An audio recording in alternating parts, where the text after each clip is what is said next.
জনপ্রিয় টিভি উপস্থাপক ও অভিনেত্রী সামিয়া আফরিন দীর্ঘ ৫ বছর ধরে লড়ছেন ক্যান্সারের সঙ্গে। এর আগে কোলন ক্যান্সার জয় করেছিলেন তিনি। তবে এবার নতুন করে তার শরীরে শনাক্ত হয়েছে জরায়ুর ক্যান্সার। রোববার রাতে সামাজিক যোগাযোগ মাধ্যমে এক আবেগঘন পোস্টে নিজেই এ তথ্য জানান সামিয়া। তিনি জানান, প্রায় ৩ মাস আগে নতুন করে ক্যান্সার ধরা পড়ার পর দ্রুত অস্ত্রোপচার করা হয়। পরে বিভিন্ন পরীক্ষা নিরীক্ষার পর চিকিৎসকরা জানান এটি হাই গ্রেড কার্সিনোমা। চিকিৎসকদের পরামর্শে এখন নিয়মিত কেমোথেরাপি নিতে হচ্ছে তাকে। সামিয়া বলেন, প্রথমবার ক্যান্সারে আক্রান্ত হওয়ার সময় তাকে কেমোথেরাপি নিতে হয়নি। ইমিউনোথেরাপির মাধ্যমে চিকিৎসা নিয়ে সুস্থ হয়ে উঠেছিলেন তিনি। তবে এবার পরিস্থিতি ভিন্ন।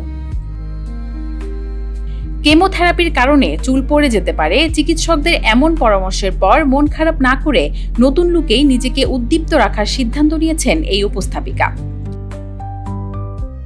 নিজেই নতুন হেয়ার কাট করিয়ে সেই মুহূর্তের একটি ভিডিও শেয়ার করেছেন তিনি।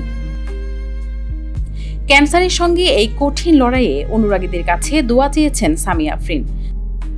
তার প্রার্থনা, আগের বারের মতো এবারও যেন শক্তি ধরে রেখে খুব দ্রুত স্বাভাবিক জীবনে ফিরতে পারেন। নিউজ ডেস্ক, মানব জমিন।